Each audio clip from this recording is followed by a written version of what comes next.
Chahut Média.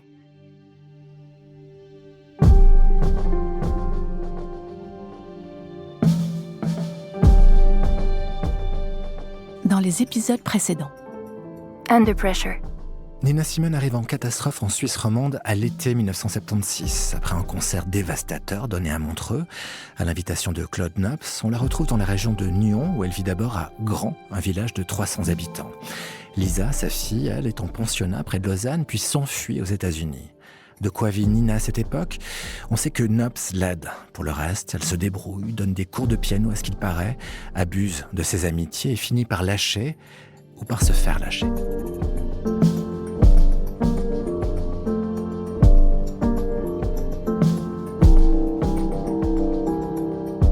Par ici, demandez à propos de Nina Simone et on vous décrit une personnalité fantasque, encombrante et à l'étroit dans ce bout du monde vaudois. C'est Nina qui sort quelquefois son piano sur sa terrasse pour interpréter My Way. C'est elle encore qui frappe à la porte d'un voisin pour être accueillie ou chipper une bouteille. Et puis un jour, de 1977, la voilà qui vend les meubles de sa maison à Grand, puis disparaît. Comme le dit Roger Noupy, ami personnel de Nina Simone, avec elle, essaye pas de comprendre, c'est perdu d'avance. Personne ne peut reconstituer fidèlement sa trajectoire en Suisse romande. On peut tout du moins retrouver sa trace ça et là, et dresser d'elle un portrait à vif. Alors c'est ce qu'on a fait. Notre enquête nous a mené à un ancien hôtel cossu de Prangin, nommé le Clos de Sadé. Vous écoutez Under Pressure, une création Chahut Média, 3e volet, Nina Simone au calme de l'aube. I have a very good memory of J'ai un très bon souvenir de la Suisse. I lived here 3 years. J'ai habité en Suisse pour 3 ans. I lived in Geneva and I lived in Nyon. And I loved J'aime la Switzerland, Suisse, but it mais elle m'a drove rendue me a un peu little folle bit parce que crazy. j'étais trop seule. Because I got too lonely here. I got too lonely here. I got too lonely here. I got too lonely here. I got too lonely here. I got too lonely here. I got too lonely here. Je vous laisse vous présenter votre nom. Vous D'accord.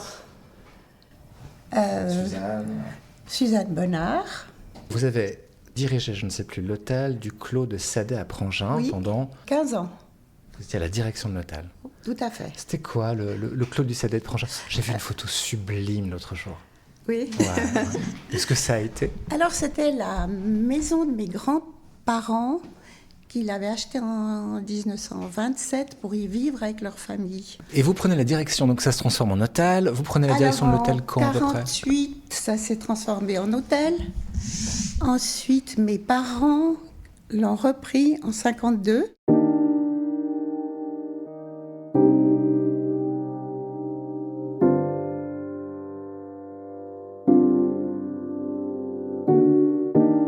Quand débarque Nina Simone ? Alors, moi, je suis arrivée en 76. Et elle a dû arriver peut-être 3 mois après. Elle est arrivée chez nous parce qu'un de mes cousins germains était banquier chez Lombardier. Il s'occupait de... Maintenant, ils appellent ça family office. Enfin, il me téléphone en me disant, écoute, il y a une grande vedette, Nina Simone. Moi, j'avais aucune idée qui c'était. Il me dit, mais oui, c'est une grande vedette, etc. Elle cherche un endroit qui est très calme pour venir s'installer en Suisse. Puis il m'a dit, il n'y a aucun souci à se faire. Tu m'envoies toutes les factures, aucun problème. Elle n'a aucun problème financier. Quel genre de personnage c'était ? Qu'est-ce qu'elle dégageait ? Quel genre de femme c'était ? Alors elle était très imposante, puis surtout, elle arrivait très royale. Elle avait quand elle voulait, parce que quand elle rentrait à 6h du matin bourrée, immense, très forte, quand même impressionnante. Et puis, I am Nina Simone. Elle croyait que tout était dit. Et donc vous disiez au quotidien, parfois elle rentrait à 6h du matin, enfin c'était quoi sa vie, qu'est-ce que vous avez pu comprendre de sa routine ? Sa routine, elle partait le soir, vers 10-11 heures. Et elle revenait dans un état pas possible à 6 heures du matin.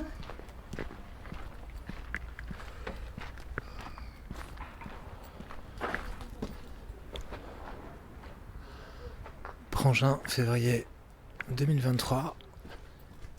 Un matin, si vous êtes sur la route de Lausanne, il y a un chemin qui tourne brusquement, chemin de terre, qui tourne brusquement sur la droite, qui plonge vers le lac. Prendre ce chemin, le suivre, et vous allez longer en fait sur votre gauche, ce qui était les jardins du Claude Sadet. Il y a encore une porte qui est ici.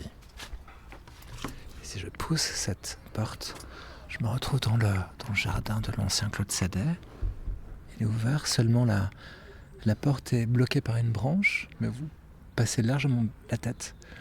Vous observez ce qu'a été cette résidence somptueuse. Et puis, je referme la porte. Et si on continue vers le lac, on a des baraquements qu'on ne peut pas louper. Ils sont assez profonds. Et c'est là que se tient le QG de Frédéric Clare, qui est un pêcheur et qui, avec ses fils, est toujours en activité sur ce bout de lac. Et lui, un matin, il a eu la surprise d'avoir vu débarquer Nina Simone.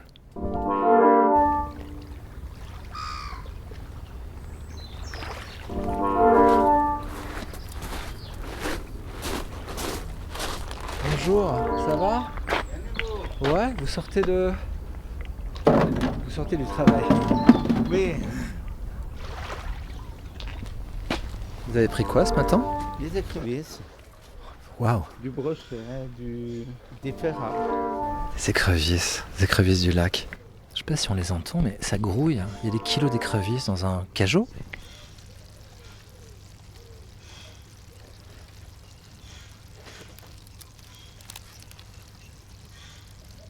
Ici, c'est un local de travail, un local de pêche.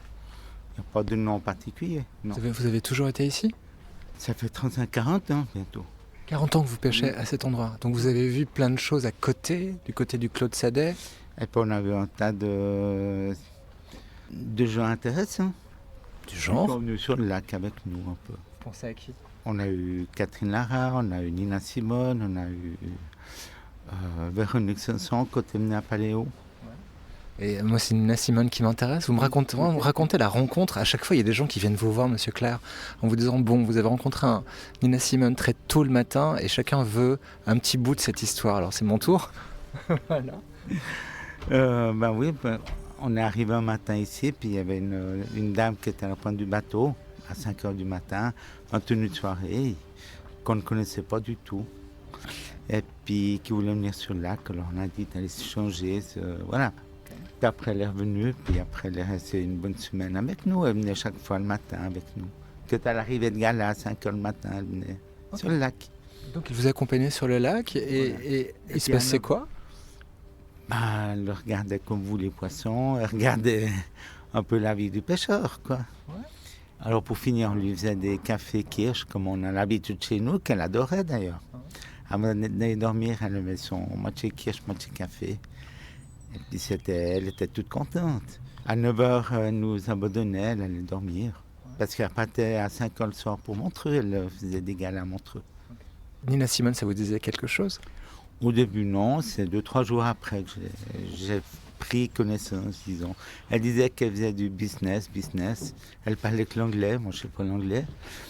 Et puis après, avec le Claude Sadet, j'ai su que c'était une chanteuse. Voilà, tout à fait. Elle ne s'est pas présentée comme une chanteuse. Elle n'a pas chanté pour vous sur le lac, ça aurait été quand même idéal. En lever de soleil, le lac, Nina Simone qui chante un truc.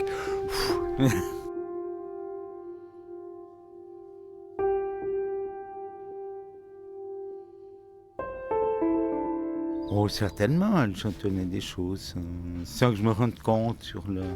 Bon, nous, on travaille, c'est vrai que... Voilà, on n'est pas...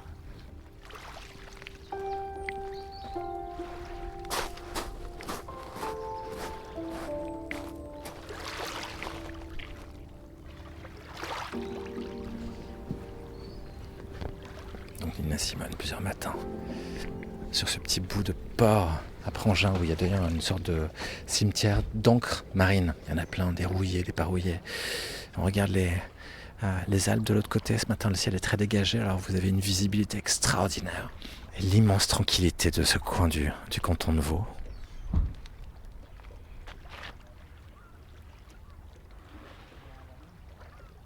Puis on la comprend un peu, Nina Simone, à vouloir revenir au Claude Sadet pour y retrouver un petit peu de paix.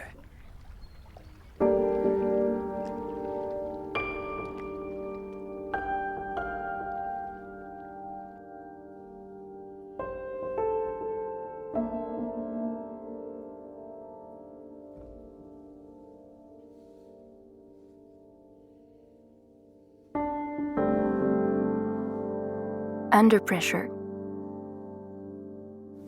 One night I had slept quite deeply. And I woke up and I Une nuit, looked down on civilization. j'avais dormi très I saw the profondément. order of the children going to Je me suis school. réveillée I saw the et j'ai silence regardé la civilisation. and everyone doing the same thing, the same J'ai vu way, les enfants qui partaient à same l'école, time. le silence, et tout le monde qui faisait la même chose, de la même façon, au même moment. And though I admired Et alors that, que j'admirais tout cela, I felt je out me of suis sentie place. pas à ma place. And I love Switzerland. Et j'aime la Suisse, But I slept so mais je me suis deeply sentie si down. affectée. Et je me suis dit, bon sang, mais qu'est-ce que je fais ici? And I said, what on earth am I doing here? Am I doing here? Am I doing here? Am I doing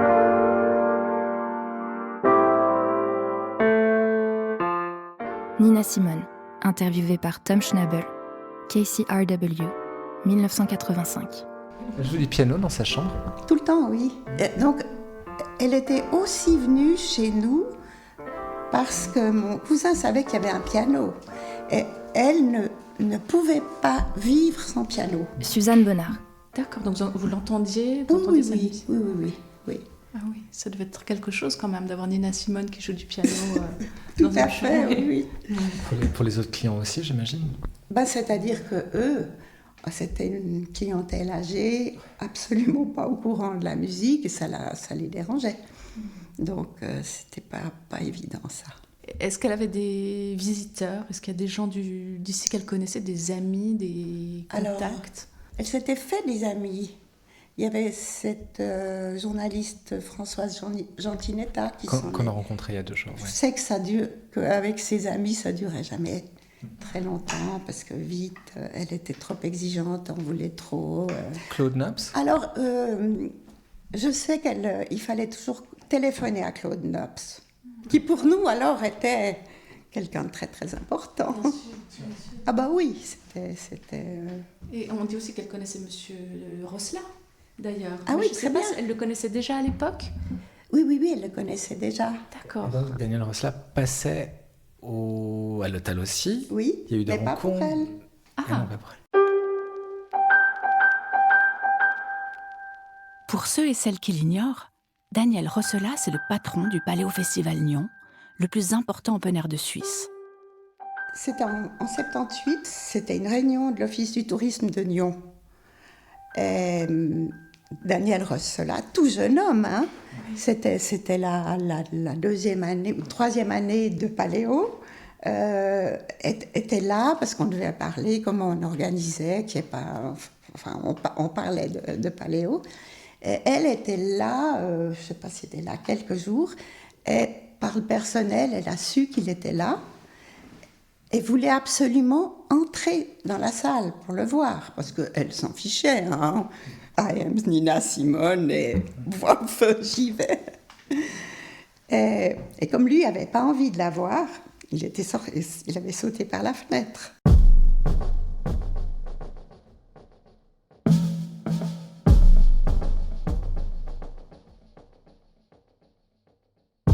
« 1er février 2023, 20h37. Hello Michel, comment tu vas? Petit mail de relance concernant ma demande d'interview de Daniel à propos de Nina Simone. Le docu-podcast sort en mai, ce serait génial de pouvoir lui parler, en présentiel ou au téléphone, comme il voudra. Tu me dis s'il te plaît? Grand merci, excellente soirée, bise, David. 3 février 2023, 8h02. Hello David, tout bien ici, merci. Concernant Daniel, je suis vraiment désolée, mais je t'ai bien répondu l'année dernière. Décidément, je crois que toi ou moi, on a un souci de mail ou de spam. Je t'avais répondu que Daniel n'était pas très à l'aise à l'idée de parler de Nina Simone. Il n'estime pas avoir beaucoup de choses à raconter à son sujet. Des bises et au plaisir de te revoir, ici ou là, Michel.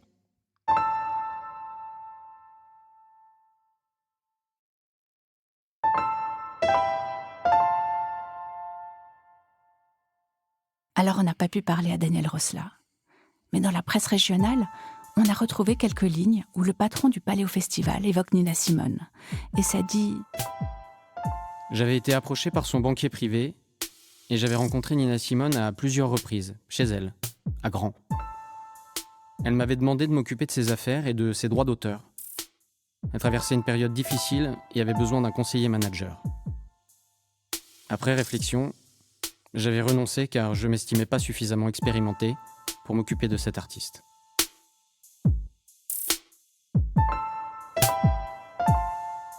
Daniel Rosla citait dans Nina Simone Les années nyonnaises d'une diva, un article de Marie-Christine Fer, quotidien La Côte, 30 juillet 2019.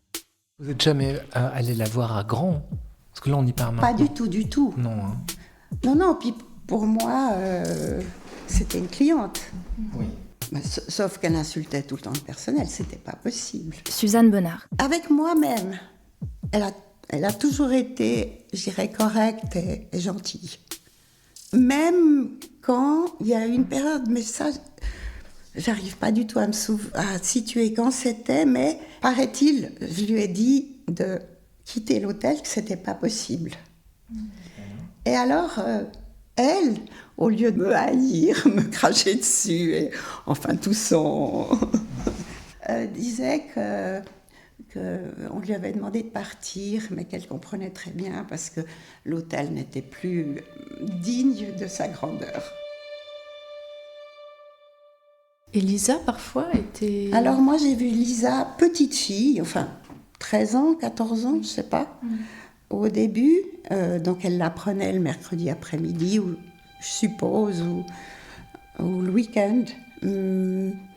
Elle était désagréable avec sa fille. Moi, j'avais des enfants de cet âge. C'était triste. Oui. C'était triste. Elle-même aussi faisait pitié, au fond.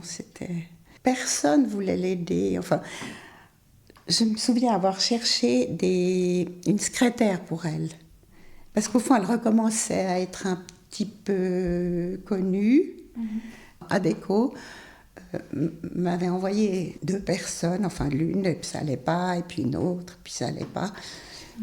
Et puis une 3e, et puis quand elle arrive, je la prépare, je lui dis, vous savez, c'est une grande vedette, donc... et puis je lui ai dit, je ne peux pas vous dire qu'elle est un peu folle, mais quand même, elle m'a dit, mais ça n'a aucune importance, moi aussi je suis folle. Et je crois que ça a dû durer au moins peut-être une semaine avec elle. C'est pour ça qu'elle faisait pitié, parce qu'elle n'arrivait pas à se faire aider. Ça vous dit quelque chose, Suzanne Baumann? Tout à fait, oui. C'était une étrange personne. Ouais. Elle n'était plus du tout à l'hôtel à ce moment-là. Mais c'était sa... femme à tout faire, compagne, agente, enfin tout. Mais elles étaient en couple, ça c'était évident. Oui. Comment vous connaissez son nom? Comment c'est revenu jusqu'à vous? Parce qu'elle venait. Ah, elle venait aussi. Elle venait à l'hôtel. Okay. Elle logeait pas là. Ouais. Mais au fond, je pense que Nina Simone a gardé une espèce de peut-être de tendresse pour l'hôtel. Elle revenait au fond régulièrement 2 jours, 3 jours, et puis repartait.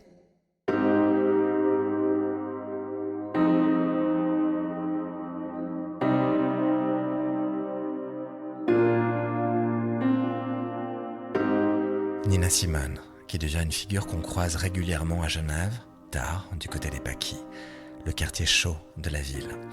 Nina sur laquelle on bute au New Morning, un club de jazz fondé au bord du Rhône, où elle a ses habitudes, sa table, ses têtes, et une suite invraisemblable de flirts et de disputes. Nina qu'on aperçoit quelquefois dans un restaurant familial italien, tout proche de la télévision suisse, où la patronne qui s'était prise d'affection pour elle s'occupait volontiers de sa paperasse administrative et lui offrait un coup à boire à l'occasion. Nina qu'on voyait parfois chez Disco Club, un disquaire alors situé rue des Terreaux du Temple, où elle venait s'assurer que ses albums étaient bel et bien en vente. Nina Simone, qu'on disait à la fin, vivre dans une des tours situées près de l'aéroport Cointrin. Pour certains, cette tour, c'était un HLM du quartier du Grand Saconnet, pour d'autres, une des barres d'immeubles tristes du quartier des Avanchets. Mais là, impossible de savoir. On perd sa trace.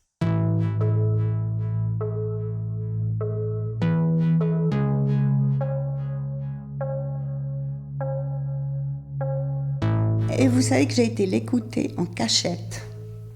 Parce que je pense que ça devait être 88-90. Elle avait chanté au Victoria Hall à Genève. Je me suis dit, une fois, je veux l'entendre vraiment chanter. Et j'ai pris une place derrière. Quand même des trucs pour l'éviter. Et alors ? C'était magnifique, c'était magnifique, c'était magnifique, c'était magnifique. Cinnamon, where you gonna run to? Cinnamon, Gregory Porter. where you gonna run to? This is the way my mother prayed and my grandfather prayed. And so when I heard Nina Simone, she's drawn, there's a cultural reference there. Puis en fait, parce que Nina Simone, c'est un peu l'artiste de jazz qui m'a touchée la première fois que j'ai vu sa tête, que j'ai entendu sa musique. Émilie Zoé. Je crois qu'il n'y en a pas d'autres qui ont fait ce truc-là, aussi fort et aussi intensément dès la première seconde. Nina Simone, Dino Brandao. yeah, for me, she's just, I think maybe even the reason for why I started singing. Yeah, Nina Simone, I mean, what can you say, dude? She's like... Marc Rebillet. She is so fucking dope, dude. I think probably I'm glad that I never met her. Don Letts. Because she didn't tolerate fools lightly. But come on, she's a punk rock priestess, man.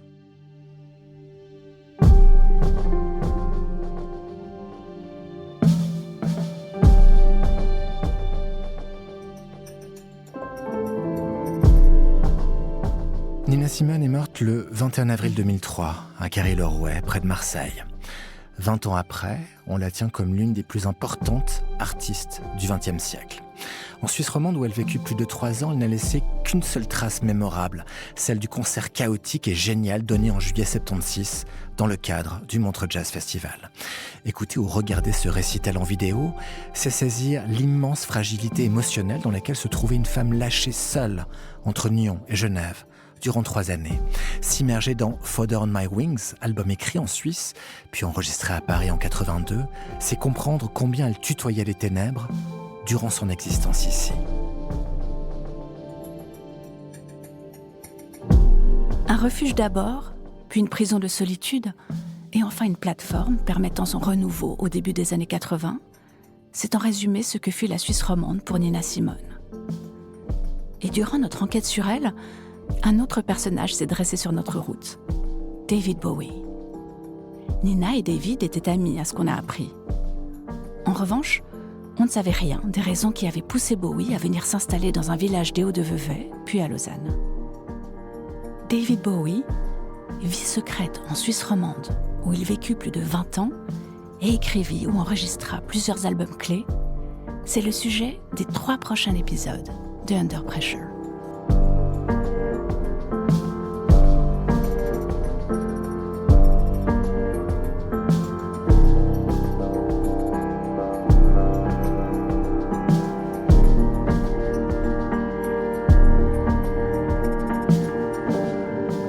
C'était Under Pressure, une création Chahut Média.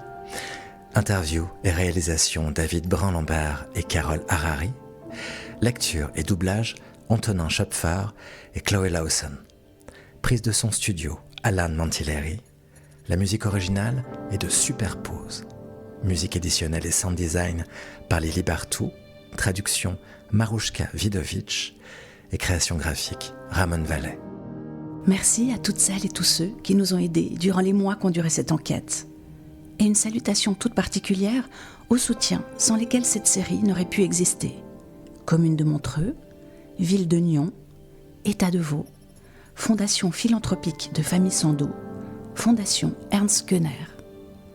Mais aussi, merci à nos partenaires, Le Temps, Montreux Jazz Artist Foundation, la Claude Nobs Foundation, EPFL, Meta Media Center.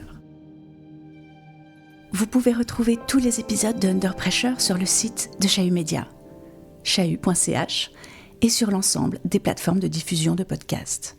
Si vous avez apprécié cette série, Dites-le nous avec des étoiles et surtout, merci de la partager.